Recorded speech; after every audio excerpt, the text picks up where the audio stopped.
ഇവിടെ വെച്ച് ഒരുപാട് പേര് പ്രേതത്തിനെ കണ്ടിട്ടുണ്ട്. ഈ ഒരു വഴി നേരെ പോയിട്ട് വലതു ഭാഗത്തേക്ക് തിരിഞ്ഞ ഒരു കോറിയുണ്ട്, ഉപേക്ഷിക്കപ്പെട്ട ഒരു കോറി. ഈ നാട്ടിലെ പ്രായമായ ആളുകൾ പറയുന്നത് ഞാൻ കേട്ടിട്ടുണ്ട്. ഉച്ച സമയത്തൊക്കെ ഇതുവഴി ഒറ്റയ്ക്ക് വരുന്ന ചില ആൾക്കാർക്ക് എന്തൊക്കെ രീതിയിലുള്ള മാനസിക പ്രശ്നങ്ങൾ ഉണ്ടായിട്ടുണ്ട്, അതേപോലെ തന്നെ പ്രേതങ്ങളെ കണ്ടിട്ടുണ്ടെന്നൊക്കെയാണ് പറയുന്നത്.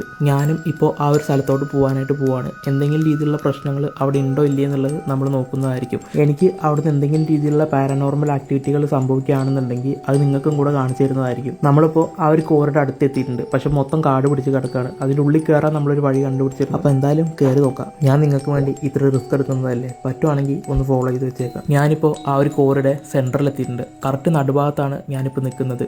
ഒരു വലിയൊരു കുഴിയാണ്, പക്ഷെ ഭയങ്കരമായിട്ട് കാട് പിടിച്ച് കിടക്കുന്ന ഒരു സ്ഥലമാണ്. നമുക്ക് എന്താണ് ഇവിടെ ഉള്ളതെന്നുള്ളത് മര്യാദയ്ക്ക് കാണാൻ പോലും പറ്റാത്തൊരു സിറ്റുവേഷനാണ്. ഇതുവഴി വരുന്ന ആൾക്കാരിൽ ചിലർക്ക് മാനസിക പ്രശ്നങ്ങൾ ഉണ്ടാവുമെന്ന് പറയുന്ന സംഭവം 100% റിയലാണ്. കാരണം അതിനുള്ള സിറ്റുവേഷൻ ഈ ഒരു സ്ഥലം തന്നെ നമുക്ക് ഒരുക്കി തരുന്നുണ്ട്. കാരണം ഇവിടെ ഭയങ്കര സൈലൻസ് ആണ്, ഭയങ്കര സമാധാനം ഫീൽ ചെയ്യും. എന്നെപ്പോലെ ഏകാന്തതയും ഒറ്റപ്പെടലൊക്കെ ഭയങ്കരമായിട്ട് എൻജോയ് ചെയ്യുന്ന അല്ലെങ്കിൽ ഇഷ്ടപ്പെടുന്ന ഒരാളാണ് നിങ്ങളെങ്കിൽ നിങ്ങൾക്ക് ഈ ഒരു സ്ഥലത്ത് ഭയങ്കരമായിട്ടൊരു സമാധാനം ഫീൽ ചെയ്യും, ഭയങ്കര പോസിറ്റീവ് എനർജി ഫീൽ ചെയ്യും. പക്ഷേ നിങ്ങളൊരു എക്സ്ട്രോവേർട്ട് ആയിട്ടുള്ള ഒരാളാണെങ്കിൽ നിങ്ങൾക്ക് ഒരുപാട് അധികം മാനസിക സമ്മർദ്ദങ്ങൾ അല്ലെങ്കിൽ ഒറ്റപ്പെടലിൻ്റെ ഒരു വേദന എന്താണെന്നുള്ളത് നിങ്ങൾക്ക് ഈ ഒരു സ്ഥലത്ത് അറിയാനായിട്ട് പറ്റും. അതാണ് സത്യത്തിൽ ഈ ഒരു സ്ഥലത്ത് സംഭവിക്കുന്നത്. അതല്ലാതെ ഇവിടെ പാരാനോർമലായിട്ട് ഒന്നും തന്നെ ഇല്ല.